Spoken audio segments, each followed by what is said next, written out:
Bueno, buenas tardes a todos y a todas. Soy Andrés Ayale, soy el presidente de Abogados por la Matanza. En primer lugar, le agradezco a todos por seguir acompañándonos en este tipo de charlas que venimos realizando y que venimos trabajando a fin de poder acompañar al colega en estos momentos tan difíciles. Hoy tenemos una charla, entiendo, muy interesante, por la cual le agradezco al doctor Perello una charla de fútbol, una charla de en realidad de contratos de trabajo en el fútbol. Creo que es un tema más que interesante. Muchos de nosotros que hacemos laboral quizás no tenemos la posibilidad de poder saber cómo es el tema en el deporte que tanto nos apasiona y tanto nos gusta, ¿no? Así que creo que hoy tenemos esta oportunidad. Le agradezco al doctor Perello, un abogado que es especialista en el tema, un abogado que tiene muchos clientes en el ámbito del deporte, ya sea técnicos y jugadores, que da muchas charlas, especialista y una eminencia en el tema, así que es un honor para nosotros, Oscar, tenerte acá y que nos puedas acompañar con esta charla. La idea es que ahora el doctor va a dar la exposición y luego daremos lugar para las preguntas, para todas las inquietudes que tengan todos los colegas. Así que, doctor, cuando guste, por favor, puede empezar. Bueno, antes que nada nos escuchamos bien, porque es el eterno problema de todas estas charlas, que a veces los micrófonos no funcionan bien, los audios o no se escucha. Decime vos, Andrés, si se está escuchando bien. ¿Perfecto? Bueno, entonces sí, primero y principal, buenas tardes a todos. Muchísimas gracias por la presencia.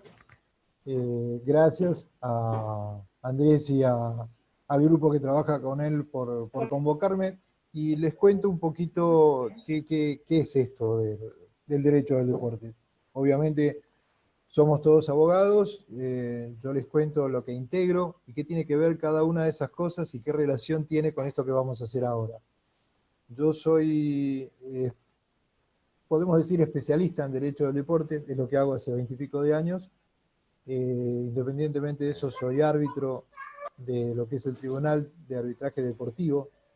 Un temita que también les voy a explicar un poco qué es. Y también formo parte de ALADI, que es una asociación latinoamericana de derecho del deporte. El marco del derecho del deporte, como todos los derechos que de una u otra forma nosotros ejercemos en nuestra profesión, tiene vínculos mancomunados y vasos comunicantes, o sea, no hay ningún derecho que sea totalmente independiente. El derecho del deporte abreva en distintas ramas del derecho, pero recién lo acaba de mencionar Andrés, y esto está relacionado con lo que vamos a ver. Fundamentalmente el derecho laboral es el que marca pautas básicas y un poco es el nudo gordiano de todo el contexto jurídico que lo rodea. Eso sin dejar de hacer notar que el derecho comercial y el derecho civil, en algunos aspectos, y otros incluso el penal en todo aquello que tiene que ver con la normativa de estupefacientes, estimulantes, etcétera, etcétera, también están vinculados con el derecho del deporte. El esquema amplio que manejamos nosotros, a los cuales desde ya los invito a que de una u otra forma, yo después voy a dejar los links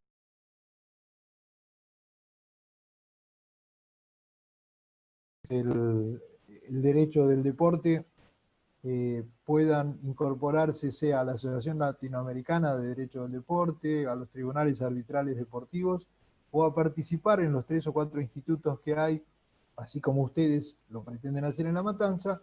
Existe también en distintos colegios en los cuales el derecho del deporte ya funciona como instituto.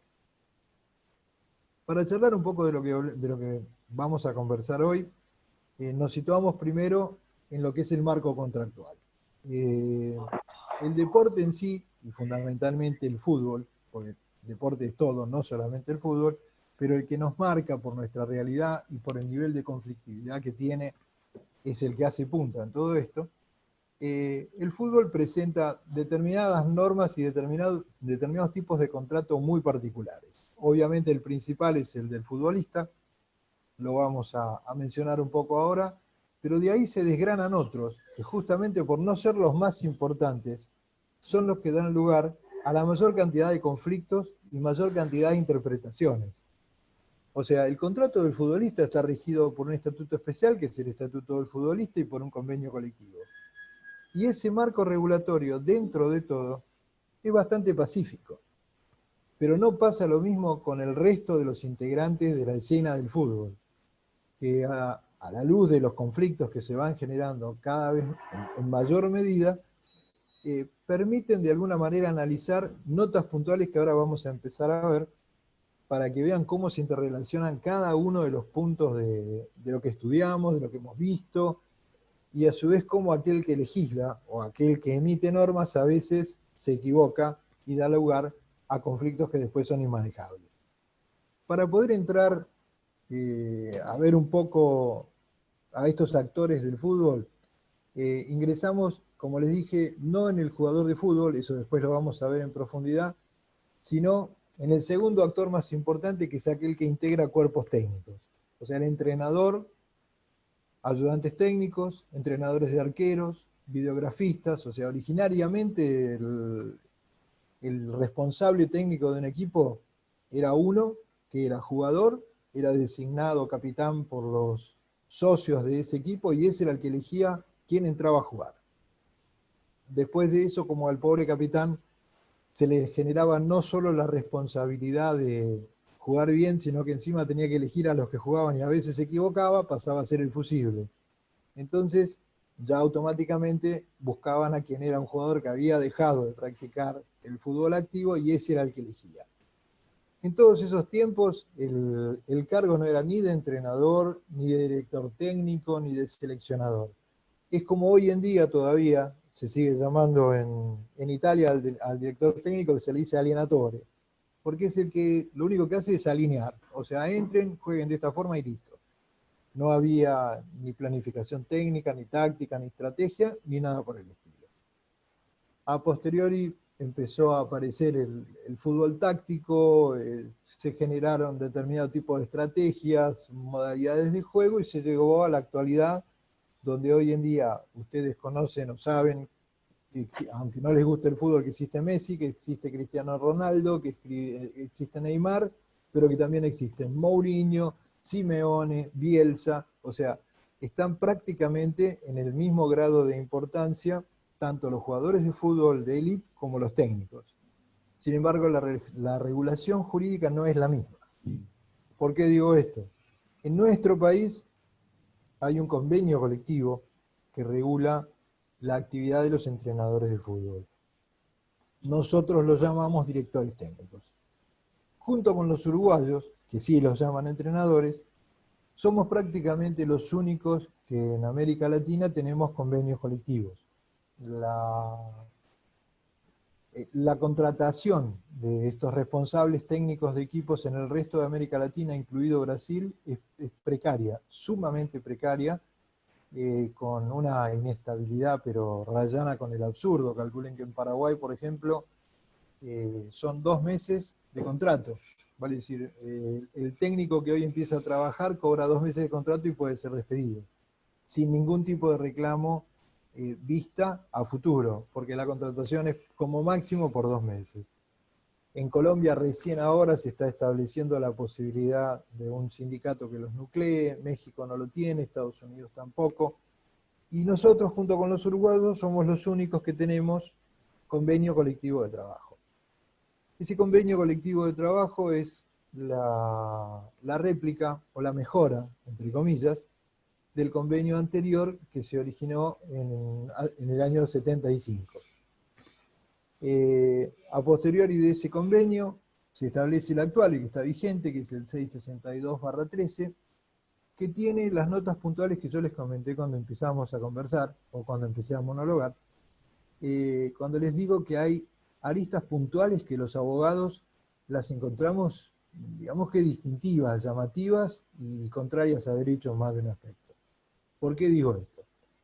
El convenio colectivo que nuclea a los entrenadores con la Asociación del Fútbol Argentino, en definitiva está firmado por la Asociación del Fútbol Argentino, como la que nuclea a los que vendrían a ser los empleadores, que son todos los clubes, Y por otro lado, la Asociación de Técnicos del Fútbol Argentino, que es ATFA, es la agrupación sindical que los nuclea.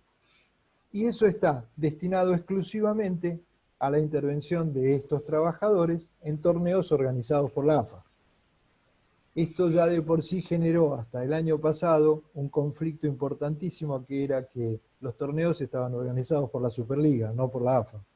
Por lo tanto, ese convenio, en principio, era inaplicable a los 20 y pico de técnicos de equipos de primera división que intervenían en la Superliga, porque el convenio colectivo era entre la Asociación del Fútbol Argentino en los torneos que organizaba y la Asociación de Técnicos. Este lo organizó la Superliga, no había convenio colectivo.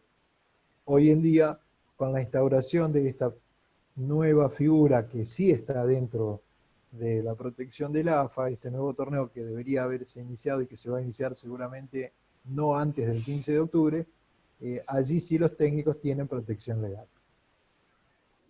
Ingresando en la materia de lo que es el 662/13, a lo que nos gusta a los abogados, que vemos la evolución histórica, la naturaleza jurídica y la comparación con otras figuras, como dicen todos los libros, los antecedentes se los conté. O sea, originariamente no había un núcleo gremial, se generó el primer convenio 160/75, y a posteriori, con modificaciones, el que hoy está vigente, el 662/13.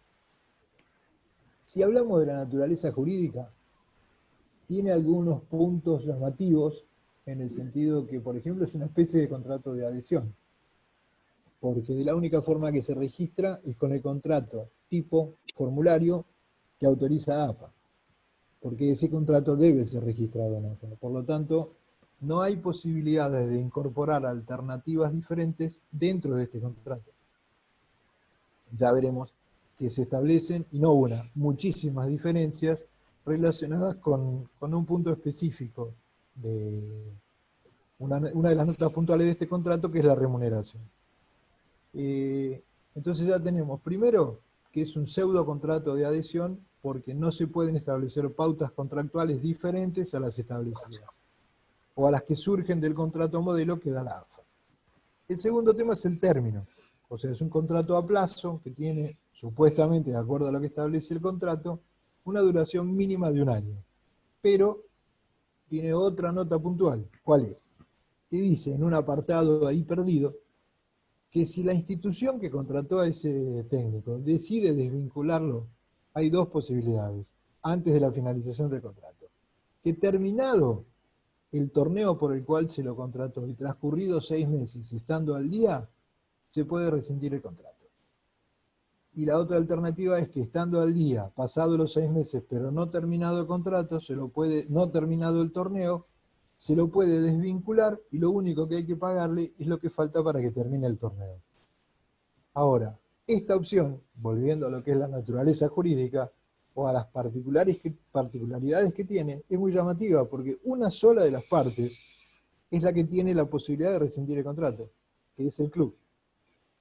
El técnico no puede decir a los 6 meses yo me voy, y si se va tiene un conflicto, y como principal penalidad no puede en el mismo torneo ir a otro equipo.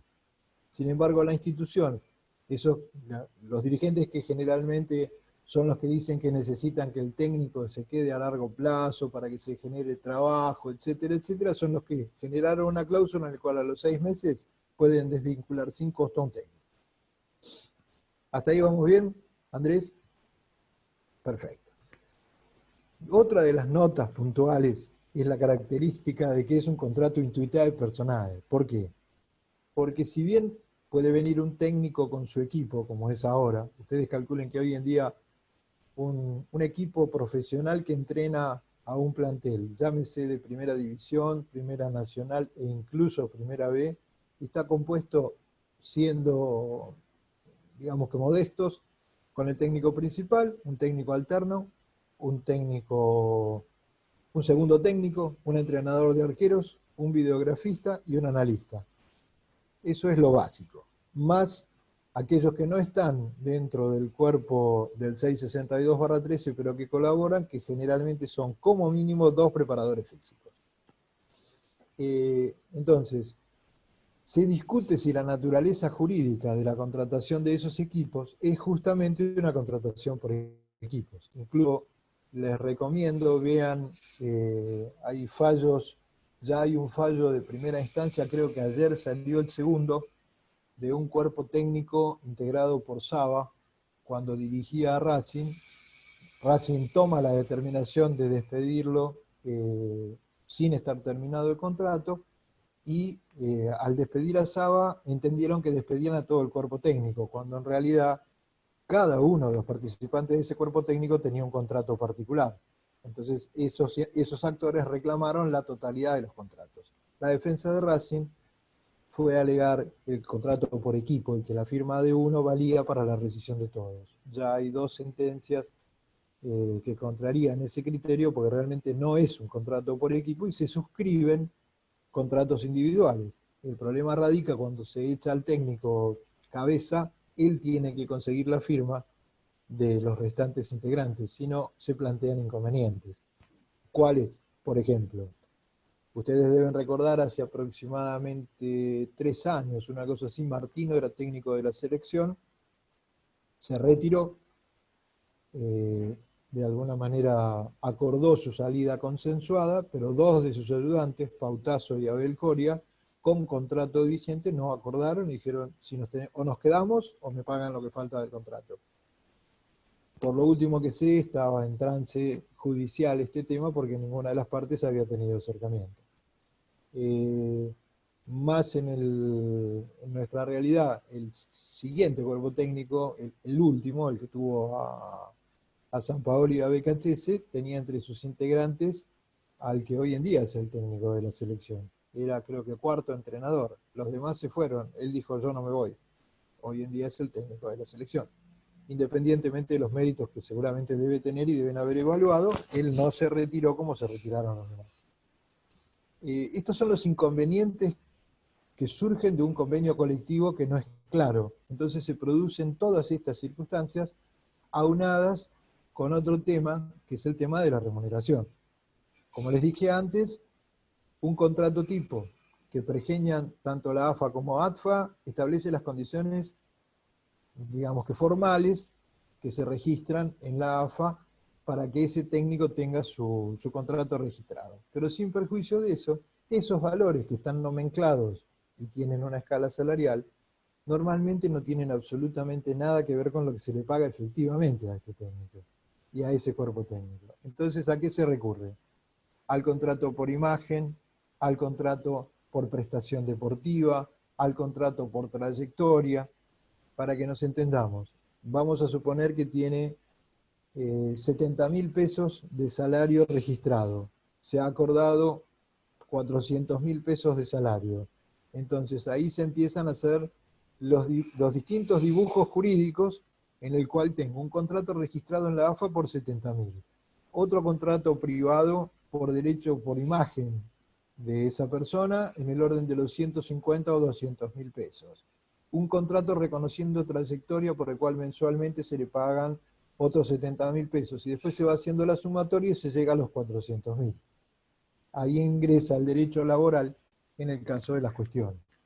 Por supuesto, cada vez que ha sido despedido un entrenador o un responsable técnico junto con los demás integrantes de una institución, la institución lo que pretende pagar es lo que dice el contrato registrado en AFA. Entiende que todo lo demás no forma parte de la prestación laboral.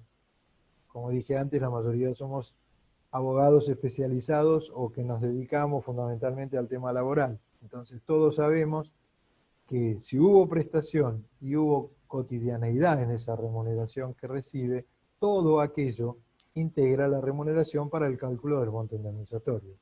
Entonces ya no son los 70.000 del contrato, sino que son los 400.000 que van sumando cada una de las distintas contrataciones que se hicieron para disimular el vagón negro. Esto es pacífico en todo aspecto. Hay jurisprudencia muy, pero muy pacífica en ese tema, estableciendo incluso las multas de la 24013, de la 25323, fundamentalmente artículo primero, también con el segundo. Viene también el conflicto con las multas del artículo 80, porque si se entregan certificados nunca transmiten la realidad de lo que efectivamente era lo que se abonaba, y como en estos casos no son fábricas, sino que la responsabilidad se difuma, porque desde que se produce el conflicto hasta que eventualmente se paga o se genera la acción judicial y se terminan pagando, pasan 3 comisiones directivas y la que termina pagando generalmente no es la que originó el conflicto que dio lugar al pago que después en una sentencia se termina cancelando. Este es un poco el marco en el cual se mueve el entrenador, que también tiene otro problema. Tiene el inconveniente del cobro de lo que le queda, producto de las relaciones que se truncan en función de decisiones de los dirigentes. En la Asociación Uruguaya, en un excelente convenio colectivo, está establecido que un técnico que se retira, digamos que desvinculado de común acuerdo o no, de una institución debe percibir lo que le quedaba de contrato. Si no se paga, automáticamente tienen 15 días para cancelarlo. Si no se cancela, el equipo no puede presentar un técnico, y el no presentar un técnico significa pérdida de puntos. Les aseguro que en Uruguay, si hay algo a quien no se le debe nada, es a los técnicos uruguayos. Habida cuenta la sanción. En nuestro país existe el artículo, pero se olvidaron de ponerle sanción. O sea, dice que un club no puede estar más de 2 fechas seguidas o más de 30 días sin tener un técnico con título registrado en el banco. No dice más nada. Dice que no se puede. Imagínense, todos somos hombres de derecho, lo que es una norma sin sanción. Acá dice exactamente eso. Entonces se llega a casos como los de Quilmes, que tuvo 5 técnicos para cobrar, uno atrás del otro. O sea, se despedía, iba a la cola, se despedía, iba a la cola. Ahora están todos en el concurso. Newell's, que tuvo 4, están todos en la ley 25.284, en el salvataje intentando cobrar. Huracán, tuvo 4. Este tipo de prédica y de maniobra es sumamente común, al amparo de una legislación que no establece sanciones. Fíjense que ya les dije, que permite que el técnico se vaya a los 6 meses, sin costo para la institución. Que se puedan traer técnicos sin pagarle al que se fue, sin tener sanción por ello. O sea, la protección, el convenio colectivo, que generalmente es la carta o el bill de indemnidad que tiene de alguna manera el trabajador, y la protección ante eventuales abusos de su empleador, justamente acá funciona al revés. Funciona no dándole al trabajador las garantías suficientes para poder trabajar como realmente debe hacerlo. Particularmente, esto seguramente surgirá cuando charlemos un poco respecto a esto,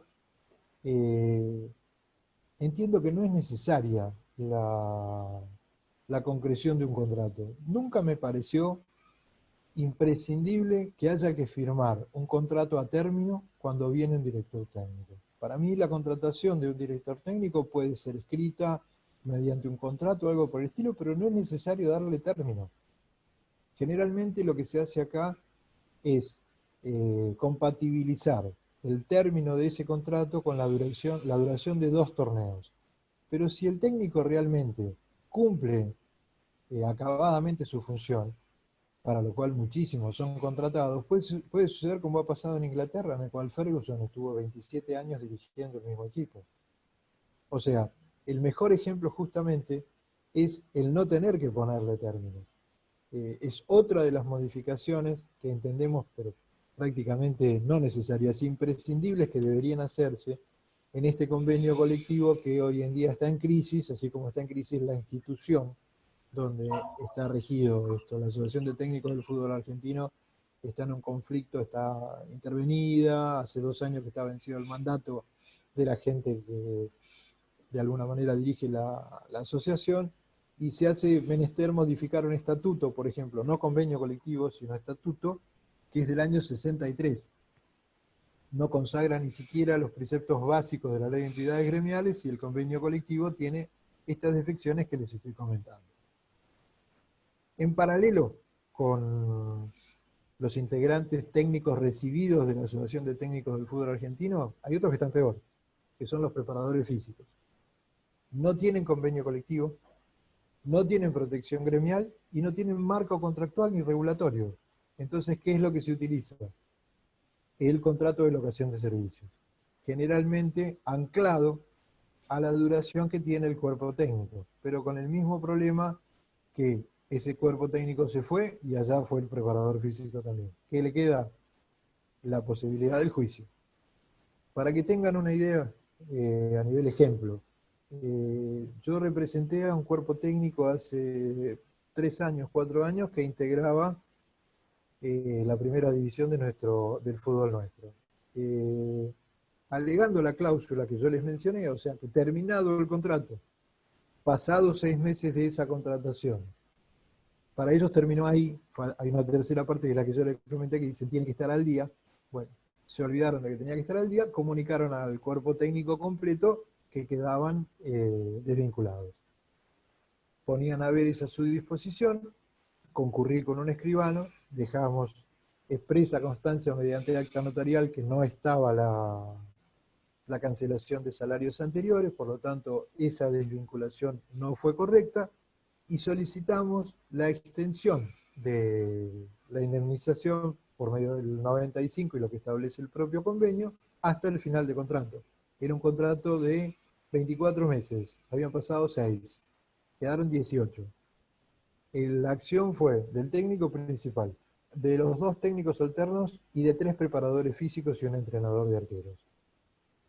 La petición fue con el 1 y 2 de la 25.323, 24.013 en 3 de los casos, certificados del artículo 80 y diferencias salariales, y a su vez pautamos la remuneración sobre la cual debía hacerse el cálculo principal sobre el contrato registrado, el contrato de imagen y el reconocimiento de trayectoria que integraban el quantum de la remuneración mensual. Cuando empezamos el juicio, la administración y comisión directiva de esa institución era una. Trabamos embargos sobre los derechos federativos y sobre los derechos federativos de jugadores que tenían, no los pudimos hacer efectivos, y después los trabamos sobre la televisación, los derechos de televisión que tenía para percibir ese club. Ese club estuvo 1 año y 6 meses sin cobrar un peso de derechos de televisación, y encima se fue al descenso.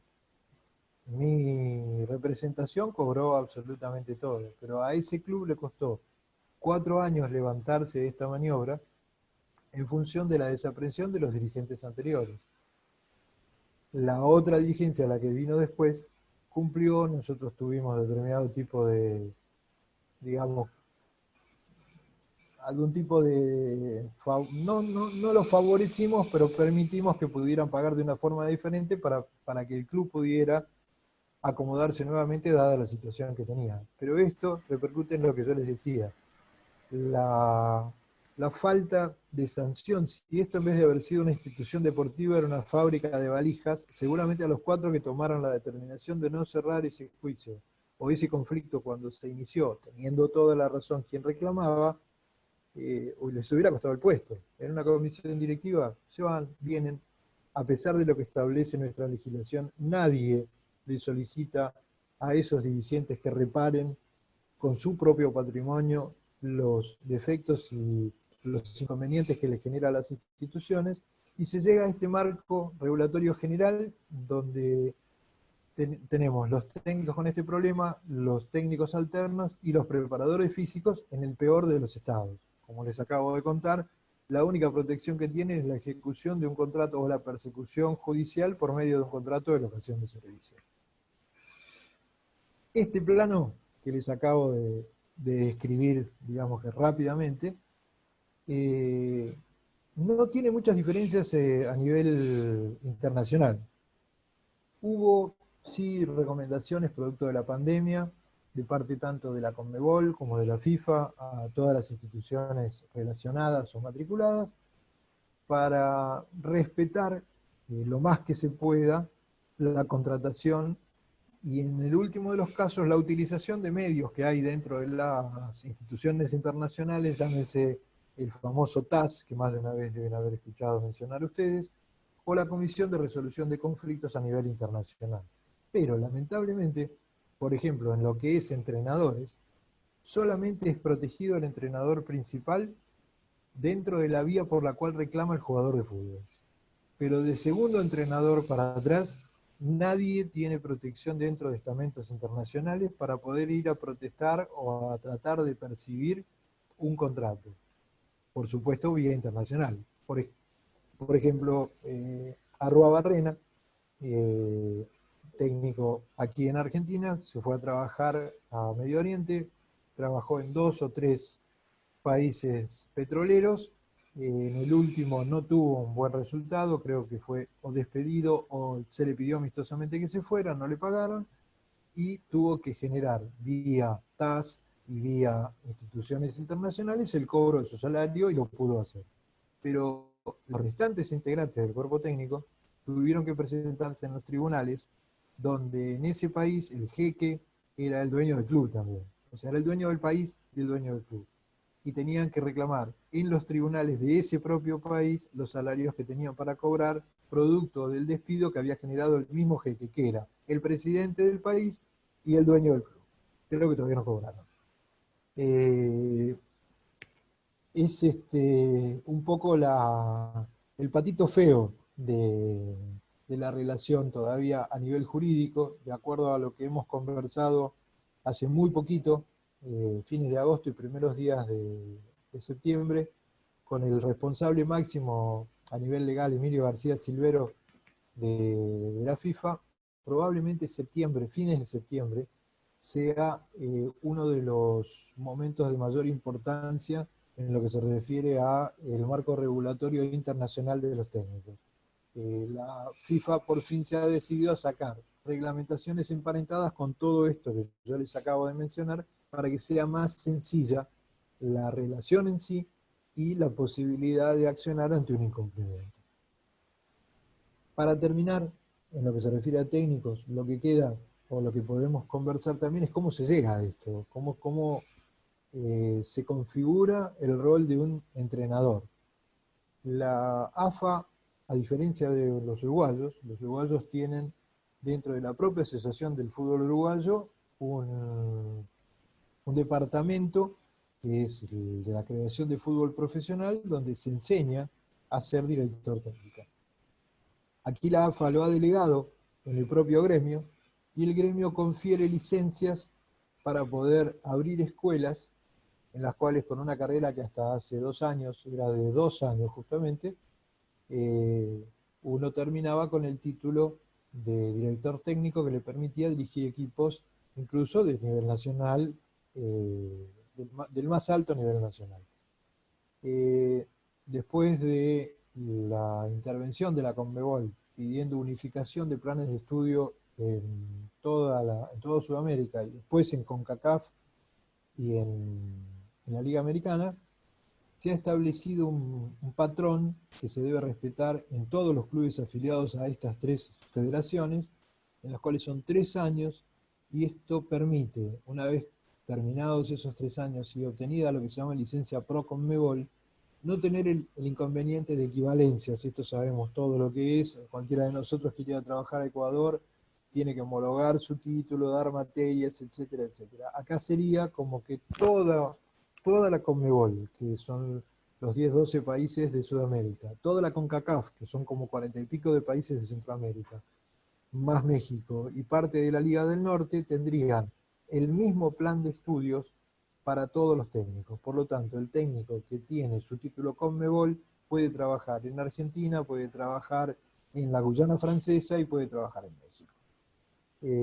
La idea es, a futuro, que ese mismo técnico que tiene esa capacitación pueda, y no le pase lo que le pasó a Guillermo Barros Echeloto en su momento, que le pasó después al que era técnico de Godoy Cruz, que ahora no me acuerdo cómo se llama, que tuvieron que volverse por no tener ni los tiempos ni la actividad suficiente como para poder dirigir un club de primera en Italia o en España.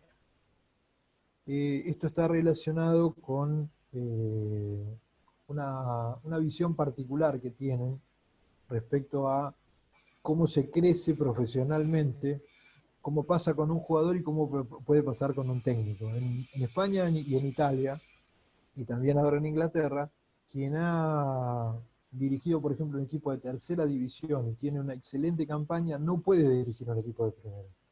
Debe pasar primero, aún teniendo un excelente rendimiento y una performance, digamos, de números de esos que uno directamente no puede creer, igual debería ir como segundo técnico a un equipo de primera, acompañado por un técnico profesional, hacer sus armas y recién después puede llegar a dirigir a un equipo de primera.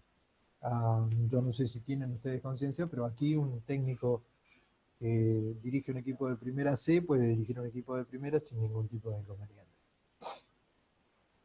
Esto básicamente es lo que toca todos los puntos relacionados con entrenadores y restantes integrantes del cuerpo, de los cuerpos técnicos.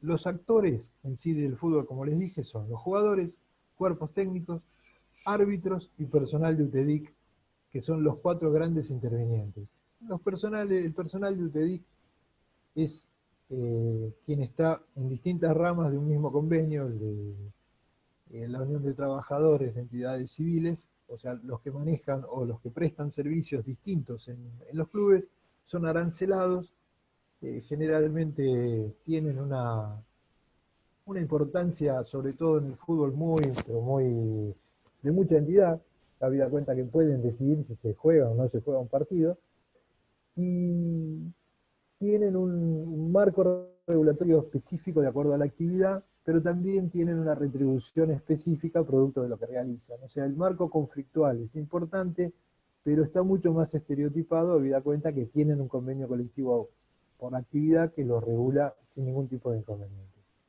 No sucede lo mismo con los árbitros. Los árbitros pasaron por un devenir bastante similar al de los técnicos y llegaron a una solución diferente. Originariamente había un solo gremio que nucleaba todos los árbitros, que era la Asociación Argentina de Árbitros. En determinado momento ese gremio empieza a plantear inconvenientes relacionados con la relación de trabajo. ¿Por qué? Porque no había relación laboral entre la AFA y los árbitros. O sea, se pagaba por partido, debían tener otra relación de trabajo efectivamente, no es que había pluriempleo, sino que su ingreso fundamental debía estar dado por una relación de dependencia y una actividad accesoria era la de ser árbitro de fútbol. Esto empezó a modificarse, sobre todo con la participación en copas internacionales, donde ya lo que abonaba tanto lo que en ese momento era la Confederación Sudamericana de Fútbol, hoy Conmebol, o incluso los partidos internacionales y de mundiales, hizo que la dedicación fuera plena. Ahí empezaron los primeros conflictos en los cuales se discutió la naturaleza jurídica de la relación laboral entre el árbitro y la AFA. Terminaron ganando los árbitros. Ahí es cuando se busca, por parte de quien en ese momento detentaba el poder máximo dentro del AFA, un factor de descompresión que fue otro sindicato que trajo árbitros del interior, que hoy en día se llama SADRA. Y en determinado momento se pautó la coexistencia de los dos sindicatos. Desde un primer momento en SADRA siempre se abonó bajo relación de dependencia, y después en determinado momento, cuando se produce un conflicto con uno de los árbitros, Lunati, se empezó a hacer un mix de relación contractual, pero a su vez facturación por partidos, lo que hacía bajar muchísimo el nivel de la remuneración mensual, pero todos sabíamos cuál iba a ser el final de este tema. O sea, si yo trabajo como árbitro, gano 5 y facturo otros 5 por árbitro, mi remuneración es 10. Terminaron con 10, creo que todavía queda algún juicio dando vueltas de estos, pero también hoy en día la vinculación contractual de los árbitros con la Asociación del Fútbol Argentino, sea de cualquiera de los dos sindicatos, también es bajo relación de dependencia, sin ninguna índole contractual ni nada que se le parezca. Y nos quedó para el final el jugador de fútbol. El jugador de fútbol tiene dos marcos legales importantísimos, que son el Estatuto del Futbolista y el convenio colectivo. tuvo también un devenir importantísimo, habida cuenta que hasta que no existió la regulación gremial, los pagos eran prácticamente a piacere. Hubo conflictos que se originaron desde la primera gran partida de jugadores de aquí de la Argentina a Colombia, producto de justamente el no pago y la primera gremialización de los conflictos, y después hubo una segunda etapa en la década del 70, en la cual ya se estableció con Creti precisamente, fundamentalmente por 2 o 3 fallos, sobre todo uno, el de Ruiz, que le dieron naturaleza de trabajador al futbolista, y el posterior encuadre gremial con el convenio colectivo que les mencioné antes, junto con el estatuto del futbolista. Particularmente, después de lo que hemos conversado de esta primera introducción, mi recomendación o mi idea en esto es que si realmente les resultó interesante lo que significa el derecho del deporte, cada una de las puntas que tiene que ver y la vinculación, es charlar con Andrés y establecer una o dos charlas más en las cuales ustedes puedan tener a 2 o 3 de los que integran los vínculos en los cuales estoy, para que tengan una pequeña aproximación.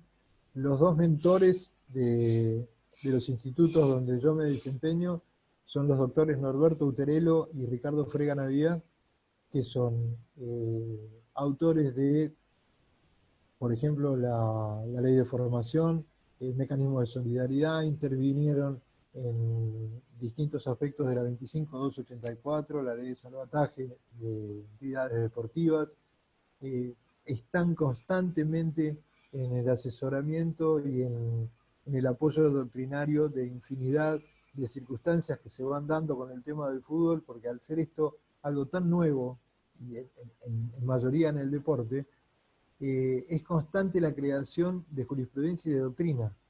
Constante. Ustedes habrán discutido estos días respecto al tema de Messi. ¿Qué pasa con Messi? Si está bien o está mal. Para que entiendan o tengan, por ejemplo, presente lo siguiente. Juan de Dios Crespo, que es el Messi, justamente, pero del derecho deportivo, es miembro de ALADE, es miembro del Tribunal Arbitral Deportivo y es miembro en consulta de estas instituciones que yo les estoy mencionando, y trabaja codo a codo con estos profesionales de los que acabo de hablar.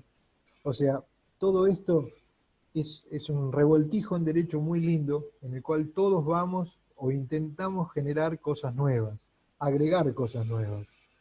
Y creo que el tratamiento de lo que es específicamente todo lo que tiene que ver con el jugador de fútbol, lo que es el mecanismo de solidaridad, el derecho de formación, el marco regulatorio, los conflictos nacionales e internacionales, dónde se dirimen cada uno, eso sería materia de otra charla específica, que dejo pendiente de acuerdo a la convocatoria o al interés que puedan tener.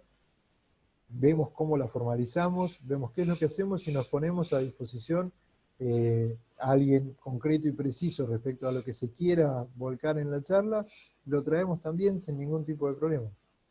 Y ahora, Andrés, si querés por los tiempos, medianamente hay 3 o 4 cosas que seguramente algunos deben tener ganas de charlar, y si no, charlamos de lo de Messi, ningún tipo de problema. Messi da para mucho, hace 3, 4 años dio también algo, no fue tan importante como ahora, pero no sé si recuerdan cuando lo habían expulsado y le habían dado una cantidad de fechas que después fueron dejadas sin efecto en plena eliminatoria. Este abogado que les mencioné, Juan de Dios Crespo, fue el que hizo, el que de alguna manera comandó esa defensa y fue el que logró la revisión de ese fallo ante el tribunal, esto creo que fue ante la Comisión de Resolución de Disputas de la FIFA. Es importante esto, tiene muchísimo margen para que todos de una u otra manera podamos desplegar cosas. Quedo a disposición. Bueno, Oscar, en primer lugar agradecerte, realmente excepcional la No charla. sé si fui claro, Muy, porque me escucho muy yo claro. solo, así que... Fuiste muy claro, y por supuesto ya te tomo la palabra y seguramente a la brevedad te voy a estar convocando para hacer una nueva charla. Pero si te Bien. parece, había varias consultas. A ver quién quiere hacerla, por favor, que directamente abra el micrófono y la haga. Bien. Sí, buenas tardes. Aníbal, buenas tardes. ¿Qué tal? ¿Qué tal, doctor? Bueno, un gusto y fue muy claro la disertación que está haciendo, así que da para, en lo personal, da para otra charla más. Doctor, le hago dos preguntas, trato de ser corto como para también los demás colegas puedan preguntar. Por un lado, usted estaba hablando de los preparadores físicos en los cuerpos técnicos. Sí. ¿Se puede llegar a invocar un fraude laboral? Esa es una. Y la segunda es, yo estaba pensando en los técnicos de los clubes de barrio. Sí, ¿cuál es el marco contractual y sigue la línea de AFA? Esas son las dos preguntas y muchas gracias. Bien. Vamos a la primera. Siempre invocamos el fraude laboral. Ya si usted me va a decir, no, no vos, Aníbal, voy a la institución. ¿Qué me dice la institución? No, pero, ¿o qué me dice el clamor público? ¿Cómo? Firmó por 50 y ahora reclama por 400. No sabía. Normalmente yo les aseguro, no es que uno va y le dice a la institución, mira, hagámoslo por 70 y... No, no. Si uno plantea, lo quiero hacer por 400, la institución es la que plantea esto. Yo les aseguro, he confeccionado de un solo técnico más de 20 relaciones con distintos clubes. 2 no son iguales. Tuve clubes que directamente venían y me decían, bueno, vamos a pagar 100, de los 100, 50 van por el contrato, 50 acá están los documentos. ¿Qué documentos? No, firmamos documentos. No, digo, no, firmamos documentos, no. Porque después no me pagan los documentos, no tengo origen, etcétera, etcétera. Entonces yo documento todo con contratos. ¿Por qué lo documento? Porque hay un fallo viejo, muy viejo, que establece que por más que hayamos decidido esto, si yo después invoco el fraude laboral, cuando invoco la 24013 o la 25323, son leyes de orden público, así como la 2744. Entonces, si yo ganaba 400 y ustedes me tienen registrado por 100, hay 300 que están mal registrados. Y ahí invoco el fraude laboral. Que, y como dije antes, la jurisprudencia es pacífica, totalmente pacífica en ese aspecto, justamente por lo que les mencionaba. El caso que de alguna manera le puso el broche a esto, tiene algunas notas puntuales muy características, o sea, lo pueden buscar, creo que es Ramírez contra Guisande. Guisande es el que era el presidente de Gimnasia y Esgrima en ese momento. Este técnico estuvo 11 días como técnico y decidieron traer un inversor que trajo a otro técnico. El presidente lo echó y él le hizo juicio al presidente y a Gimnasia por el total de la remuneración. Entonces la defensa de Gimnasia fue, vos tenés un contrato de 25, no, vos me firmaste por 100, acá está el resto de los documentos. Y el Tribunal 1 de La Plata resolvió de esa manera. En el caso que yo les mencioné recién, esto tramitó en Avellaneda, Tribunal 2 y 3, porque tuve los técnicos alternos por un lado, el técnico principal por el otro y los 3 preparadores físicos por otro. 2 en un juzgado, en un tribunal y uno en uno, y todos resolvieron igual. O sea, resuelven en función del principio básico del derecho laboral, de la primacía de la realidad. Si yo estoy demostrando que ganaba esta plata, me hicieron firmar por menos y estaba contraviniendo el orden público, no hay escapatoria. Respecto a la otra consulta, la obligación, de acuerdo a lo que surge del convenio colectivo, es que los técnicos que desempeñen su tarea en los campeonatos que hace la AFA y el Consejo Federal tienen que tener título habilitante, título expedido por la Asociación de Técnicos del Fútbol Argentino. Después se plantea el tema de la onerosidad o no. Porque, por ejemplo, en Amor y Patria, en el medio de Formosa, donde llevan a los chiquitos que gracias a Dios tienen zapatillas y los llevan solamente para que puedan correr, por ahí quien lo hace con la mejor de las voluntades, para poder sacar a esos chicos de un ambiente muy complicado. Y por ahí no hay la infraestructura para poder pagarle algo. Pero sí lo que se pide es que sea matriculado. ¿Por qué? Porque si está matriculado, sabe lo que les va a enseñar a los chicos. Si no está matriculado, no tiene la capacitación. Pero el corte, el Consejo Federal lo establece fútbol amateur incluso. El amateur del fútbol federal hoy en día pide técnico matriculado. Después hay una parte en la que sí es profesional. Estamos hablando de torneo de primera, primera nacional, primera B, primera C y parte del Consejo Federal. No sé si con esto contesto bien la pregunta. Clarísimo, Oscar. Ahí lo veo a Bien. Mario Díaz. Si querés, Mario. Abrir el No lo micrófono, Mario, escucho. por favor. A ver, ¿ahora sí? Ahora sí. ¿Se escucha? Bueno, Te la escucho pregunta bien. es, sí, en primer lugar lo felicito, colega, realmente muy interesante esta charla. Nosotros normalmente no tenemos la oportunidad de recibir este tipo de explicaciones y, en fin, con ese nivel inclusive, ¿no? Le agradezco La muchísimo. No, por favor. La pregunta puntual es la siguiente. ¿Los jugadores profesionales tienen cobertura por accidentes, por Uh, incapacidades? Eso sí, tienen cobertura por accidentes. Obviamente por accidentes profesionales. Pero también tienen otro marco. Les recomiendo si pueden, con la voz solamente Camoranesi, el chico que era jugador de Mar del Plata, que después fue a Italia. Él lastima a alguien jugando y la interpretación de quien fue lastimado fue que lo lastimaron a propósito y terminó con una condena para Camoranesi. O sea, no es la gran mayoría. Creo que todos debemos recordar, hace poquito, debe ser un año y medio, una cosa así, Tevez contra el chico Ham, creo que se llamaba, de Argentino Junior. Eh, Después se termina conversando, el ambiente, somos todos amigos, pero la impresión es que le fue a romper la pierna, no que fue a disputar la pelota. Hay una delgada línea roja dentro del ámbito del fútbol, que es la intención. O sea, es como si nosotros somos boxeadores y yo le hago un juicio a usted porque tengo un desprendimiento de retina por la piña que me pegó en el quinto round. Se presupone que yo voy a terminar mal, o usted, o los dos, en el medio de nuestra pelea. Ahora, si cuando me estoy cayendo, por producto del golpe que usted me pegó, me pisa en la glotis, ya estamos hablando de otra cosa. Esto es más o menos lo mismo. Es lógico que haya, el fútbol es un deporte de contacto, no es tenis que están uno enfrente del otro.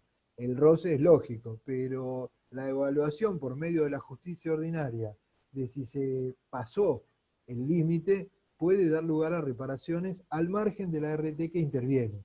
Incluso hoy en día ustedes deben ver, lo que pasa es que el tema de la RT en algunos aspectos es complicado por el tipo de atención. O sea, quien es hoy integrante de un equipo de primera, importante, que tiene una lesión ligamentaria, no va a la RT. Va al doctor Avanzi o a 3 o 4 de esos médicos que son especialistas y que meten la mano. Después, por ahí, tramitarán algún reintegro, algo por el estilo con la RT, pero no van específicamente para la atención. Sí, tal vez para el resarcimiento económico de algún tratamiento o algo por el estilo. Pero sí hay cobertura. Sí, Muchas Andrés. gracias. No, al contrario. Clarísimo, Oscar, clarísimo. No sé si hay alguna pregunta más. Acá, doctor. Marcos. Buenas noches. Sí, Buenas noches. buenas noches. Felicitaciones, doctor, por la exposición. Le quería hacer una consulta. Gracias. Quería saber hoy, básicamente, qué diferencias se encuentran en los contratos laborales de los jugadores profesionales entre lo que es el fútbol de acá vernáculo, el fútbol de Argentina y el fútbol europeo. Antiguamente estaba el derecho de retención, que, bueno, después el derecho de retener a los jugadores, 2 años vencido el contrato, hace unos años. Eso ya no existe, No. pero quiero saber si se mantiene alguna otra diferencia. Las diferencias fundamentales están dadas por ejemplo, el tema de Messi. Vamos a tocar el tema de Messi concretamente. Messi tenía un contrato con una cláusula de salida. Messi quedaba dueño de su pase después de un determinado tiempo y lo podía comercializar él sin ningún tipo de problema. Ustedes fíjense que acá en la Argentina eso no sucede. Nosotros, o sea, acá se habla mucho de derechos que surgen de la contratación de jugadores, que son los derechos. Ustedes van a escuchar hablar de derechos económicos. No hay derechos económicos. Se llaman beneficios económicos. Los derechos son federativos, es otra cosa. Es los derechos de inscripción de la matrícula. O sea, todo jugador tiene como los autos que andan por la calle una chapa patente que los identifica. Eso es la matrícula que queda registrada, en nuestro caso en la AFA, y después cuando va a otro lado, en otro lado. Eso es la inscripción de esa patente para poder usarlo nosotros, sea comprándolo o a préstamo, genera un beneficio económico para él, para el club que lo tenía y para el club que lo toma, porque de alguna manera lo potencia. La diferencia fundamental radica que generalmente los contratos en Europa se hacen por mucha más plata, pero también por mucho más tiempo. Porque se presume que pasado ese tiempo, usted al jugador lo amortizó. La institución lo amortizó, entonces que se vaya, punto. En cambio acá, el planteo de la institución es de alguna manera hacer negocio con la venta de ese jugador. Entonces siempre está anclado el derecho federativo para obtener el beneficio económico. En ese aspecto no sé si fui claro. Y lo otro está relacionado justamente con lo que les mencionaba del tema de Messi. No es Messi el único. Hay un montón de jugadores que han hecho exactamente lo mismo. Incluso el que les mencioné para que busquen para el tema de la lesión deportiva, Camoranesi. Camoranesi termina jugando en un equipo, además, terminó jugando en la selección italiana y después queda con el pase en su poder.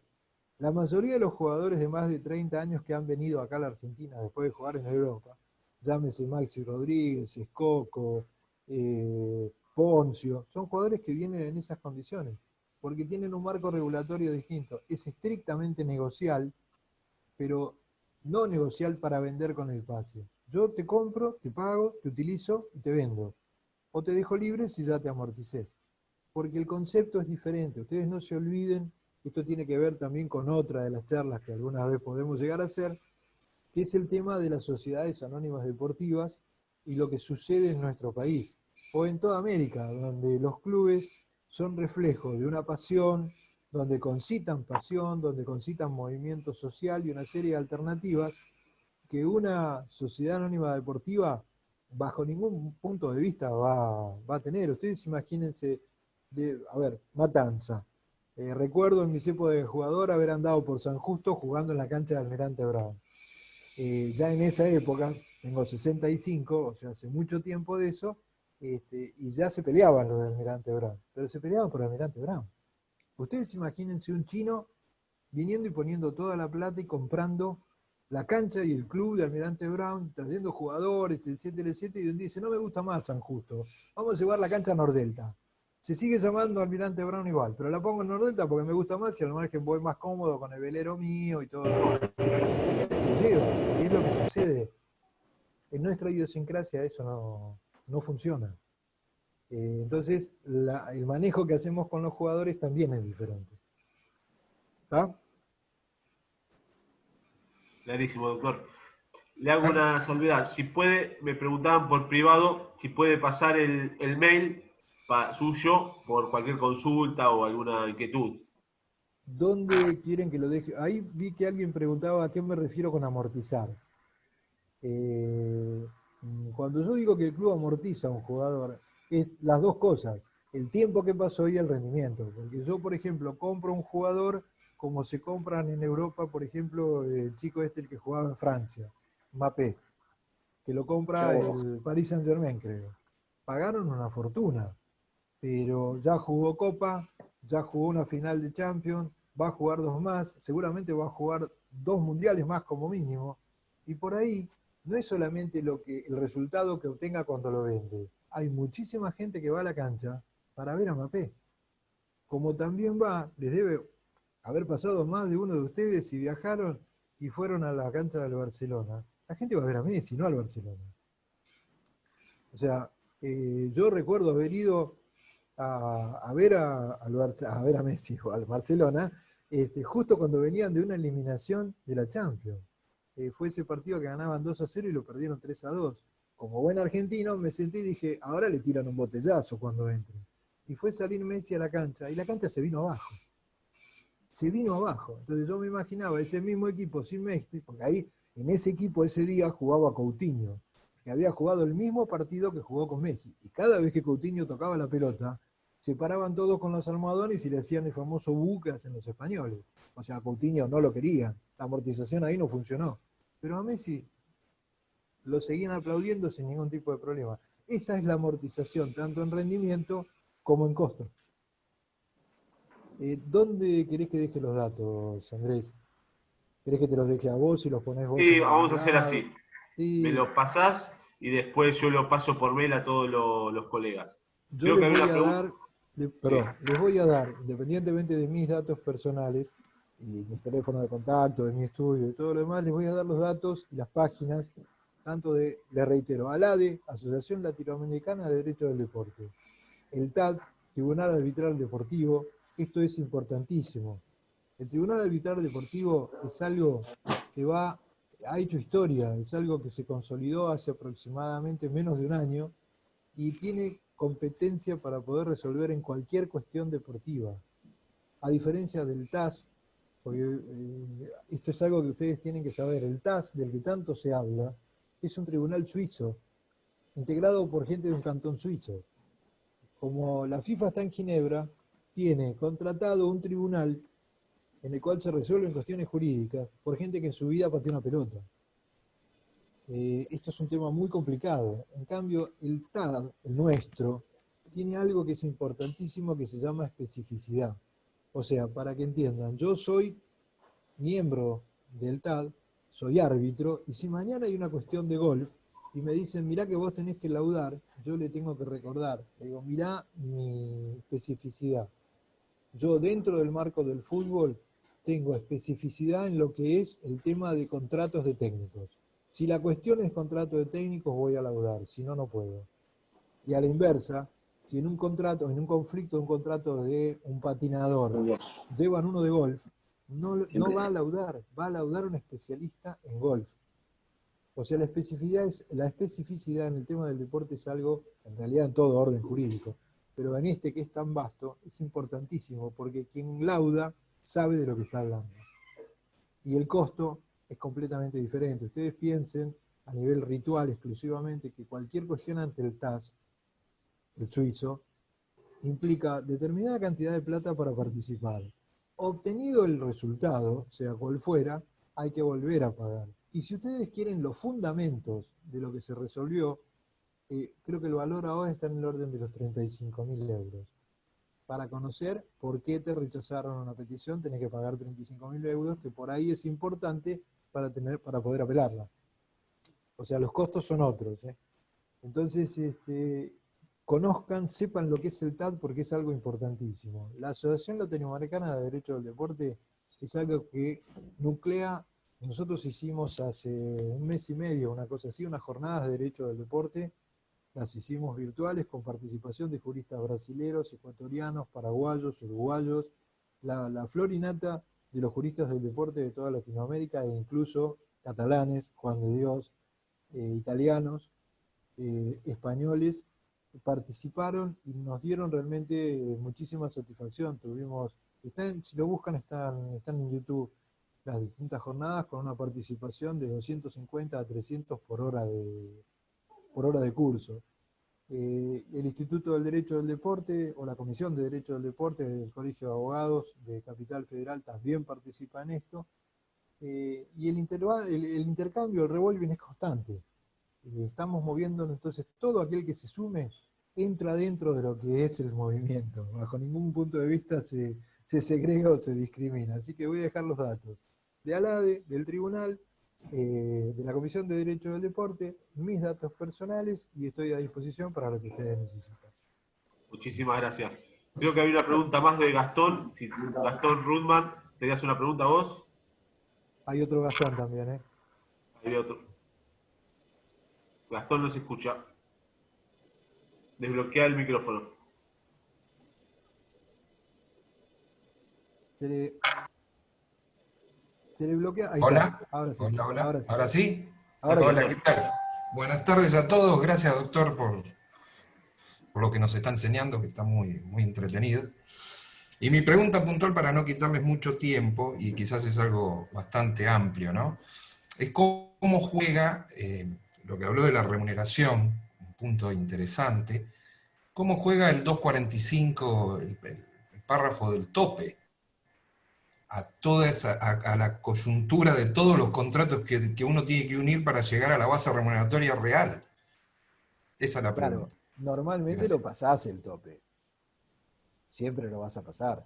Mucho. Lo que pasa es que los topes también en lo que es la actividad, bueno, también sabés que tenés Bisotti en el medio como para plantear, también tenés temas para plantear inconstitucionalidades, particularmente en los casos de todos los técnicos que hice ejecuciones o que hice demandas de este tenor, no se aplicó ni el tope ni hubo ninguna pretensión en ese aspecto de la contraria de poder bajarlo. Creo que podría llegar a haber conflictos, dado, a ver, no quiero entrar en dar datos que no corresponden, no importa el técnico, pero calculen que hoy en día un técnico que tiene todo medianamente bien manejado, o sea, que tiene su contrato propio, cada uno de sus alternos y secundarios tienen su propio contrato, o sea que lo que él cobra es todo para él, y hablamos de un técnico de primera, tiene que estar cobrando aproximadamente entre 1,5 millones y 2 millones de pesos limpios como mínimo. Entonces, el convenio, bajo ningún punto de vista, es la remuneración multiplicada por 3. Y calculá que ahora deben estar creo que en 70.000 pesos o algo por el estilo, 3 por 7, 20, 210. Todo lo que supera 210 es susceptible de ser disminuido en los términos de Bisotti, pero hasta ahora, te reitero, no me lo explicó nadie. Nadie lo interpuso. O sea que, Ni tampoco fue aplicado en las sentencias. o sea, de oficio no fue aplicado y la demandada no No, se defendió por ahí. no, Bueno, no. bien. Muchísimas gracias, A doctor. ver, esto, cuando hablamos del tema del derecho del deporte, ¿por qué esto? Los jueces que resuelven en esto son jueces laborales, en algunos casos, civiles en otros y comerciales en otros. Porque, por ejemplo, la ejecución de los contratos, la ejecución de los contratos de representación, poderes a empresarios y todo lo demás se dirime en la justicia comercial, por ejemplo. Yo tengo una consulta para hacerte. Ya no sé quién es, pero ya termino con Gastón y lo Perdón. contesto. Y sin embargo, no tienen ese manejo de la cuestión que está relacionada con el deporte, y después se les escapan estos temas. Y pasa en todo orden. Ustedes, yo no es que soy recalcitrante con este tema, pero les comenté el tema de Messi por un tema concreto y preciso. Los colegas que intervinieron en el tema de Messi por el lado español son no buenos, son excelentes, pero en lo que hacen, que era tributario. Y cuando alguien le recomendó a quien maneja el grupo Messi, ¿sí? Consultemos con estos fueron los que ordenaron el famoso tema de la carta de documentos. Y quien hubiera medianamente trabajado en el tema deportivo de fondo, sabía que ahí se iba a generar un conflicto del tenor que fuera, que la única resolución era judicial. Y Messi, con 30 y pico, no está para 2 años de estar colgado. Porque probablemente dentro de 2 años un juez dijera, che, pero con la pandemia que se corrió, que esto, que el otro, pero dentro de 2 años o 3 años. Y dentro de 2 años o 3 años no tiene los 700 millones de euros de la cláusula de rescisión, ni está en el candelero y no lo va a querer nadie, termina jugando en la segunda del Galatasaray, en Turquía. Entonces, cuando uno tiene la capacidad para estar metido en eso, es cuando resuelve sabiendo. Insisto, los colegas que lo atienden a Messi en este tema eran los que lo defendieron todo este tiempo en España contra el fisco. Son excelentes, pero excelentes en eso. En el tema deportivo dijeron, no, lo contestamos nosotros, mandá el famoso box del que habla todo el mundo ahora, que en definitiva es una carta de documento diciendo hago uso de esto, pero lo hizo fuera del tiempo. Y todos nosotros sabemos que el primero en el tiempo es el mejor en derecho. Acá se equivocó. Por eso probablemente nadie haya metido ni Bisotti, ni los topes, ni nada por el estilo. ¿Está? Había alguien que me dijo que tenía una pregunta. No te escucho bien, Matías. Bueno, primero agradecerte y felicitarte por la brillante exposición. Agradecidísimo, muy claro. Y Dejo bien en claro que hay un montón de amigos míos acá, o sea, esto que quede claro. pregunta rapidito es si es posible hacer extensiva la responsabilidad a los directivos de los clubes cuando se resuelve por culpa, lógicamente, del club en los términos de la 24013. No sé si hay un criterio jurisprudencial. Mira, prácticamente no lo ha hecho nadie. Pero, por ejemplo, hay un instituto, no sé si alguna vez lo vieron, les recomiendo porque es una muy buena pieza jurídica, la ley 25284, que es la ley de salvataje, es la que se aplicó en Racing, en Huracán, en Ferro, etcétera, etcétera.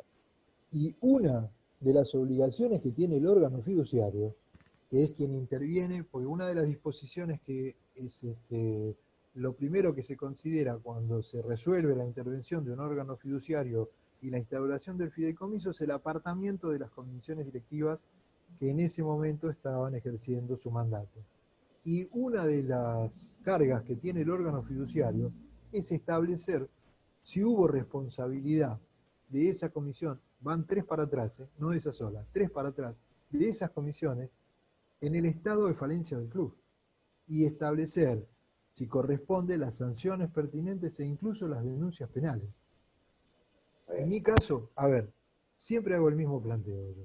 Lo que vos me acabas de preguntar, nos corremos de los clubes y ahora estamos haciendo una charla de derecho sobre una fábrica de peines, o una fábrica de calzado, donde a 4 de los aparadores, a 4 de los cambradores y a una de las chicas que pega, las tenían en negro. ¿La demanda contra quién es? Contra Rocky Calzados y contra José Pérez en su carácter de presidente de Rocky Calzados. Te aseguro, salvo San Isidro y alguna otra jurisdicción o algún otro departamento judicial de la provincia de Buenos Aires, en todas termina condenado Rocky como dador de trabajo y solidariamente José Pérez porque integra el órgano directivo de la empresa. Mi consulta es por qué en los clubes no. Nadie hace las demandas contra los clubes. Nadie. O sea, siempre va contra la institución, nunca contra la comisión directiva. Lo que pasa, a ver, el mismo técnico que yo les mencioné en su momento, que patrociné o representé contra Arsenal, también lo representé contra otra institución donde también tuvo su problema. Llámese Rosario, en News All Boys, donde estaba López. Y después del gobernador, el que tenía más poder dentro de Rosario era López. Entonces, donde vos lo ponés en la demanda, los jueces, viste, se corren, el otro te habla, uno levanta el teléfono, llama, se empieza a complicar. Entiendo que debe ser ese uno de los motivos, pero para mí, en el caso de la institución que te mencioné, yo demandé al presidente también. El presidente tenía el apellido del que dirigió la AFA durante 25 años. Y ese fue uno de los motivos por los cuales después terminamos, de alguna manera, ayudando a que esa institución pudiera acomodarse. Pero coincido con vos, 24013 de cabeza, sobre todo el 8, que aunque parezca mentira, muchas veces se da, y obviamente después, bueno, con cualquiera de los otros 3, ¿no? 9, 10, arriba. Y el 15 de cabeza. Ahí tengo una Vamos. más. Tengo una más. En realidad desconozco qué es lo que pasó. Yo no sé si te acordás con el caso de Paolo Montero, el uruguayo que rescindió con Central, con Colón, y se fue a trabajar en el mismo torneo para dirigir a Central, no sé si lo recordás. Mirá, creo que si no salió en estos días, ya tiene que estar publicada la sentencia definitiva del TAS. Porque el asunto fue así. Él mintió. O sea, él era el técnico de Colón. Sí, él dirigía a Colón. Y aduce un problema familiar en Uruguay que le impedía continuar con la contratación que tenía. O sea, él es el que rescinde el contrato, no la institución. Normalmente, cuando vos rescindís contrato de esa forma, les reitero, 662/13, fíjense que cuando se rescinde no se puede tomar otro club. Él se va y dice, yo no voy a dirigir, tengo un problema serio en Uruguay. Llegó a Uruguay, el problema serio lo comió con carbón, que esto, que el otro, lo terminó y se volvió y contrató con Rosario Central que le pagaba el doble. ¿Qué hizo Colón? Ataleó, con toda la razón del mundo. Eso no tuvo buena resolución aquí.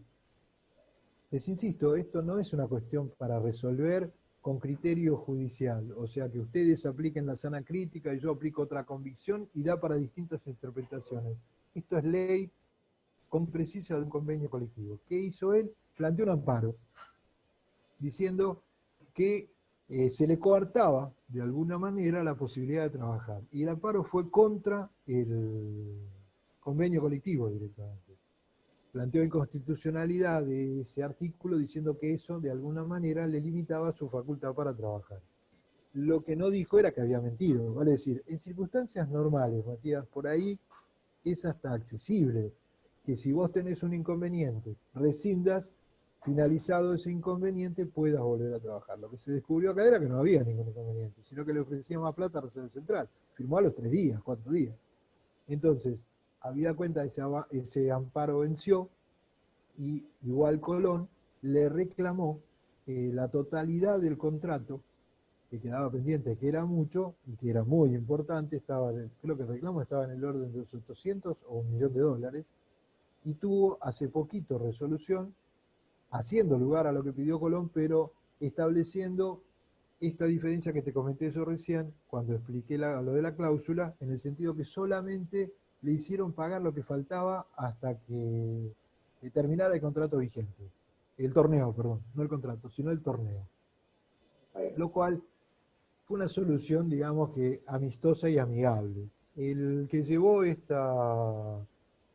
litigio fue uno de los dos que les mencioné antes, el doctor Ricardo Freganavía. En este caso fue contratado por Colón para accionar esto. Pero sí, lo sancionaron a Paolo Montero, no en los términos que se solicitaba, pero sí terminó sancionado, eso sí. Gracias, Oscar. De nada.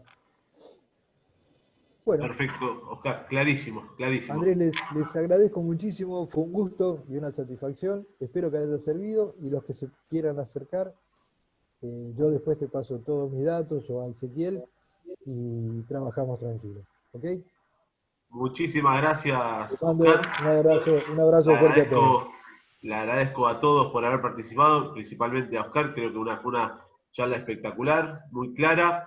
Oscar, te voy a convocar nuevamente, te vamos a convocar desde Abogados por la Matanza para nuevas exposiciones, porque realmente fue excelente y nos sentimos orgullosos con tu exposición. Así que le agradezco también, no quiero dejar de mencionar al doctor Ezequiel Boza y Matías Trevia, que son los que pudieron contactarte a vos, que son las personas de nuestra agrupación, que integran nuestra agrupación, que se contactaron con vos para poder realizar esta charla. Así que agradecidos a todos, agradecido a vos, Oscar. Propongo abrir a todos los micrófonos para un buen aplauso a nuestro disertante, que realmente es espectacular. Somos Muchísimas colegas, gracias. intercambiamos conocimiento en esto. Muy bien, no Oscar, muy bien, excelente exposición. Muchísimas gracias, un abrazo para todos y estoy a disposición. Después les paso los datos. Gracias. Gracias, Oscar.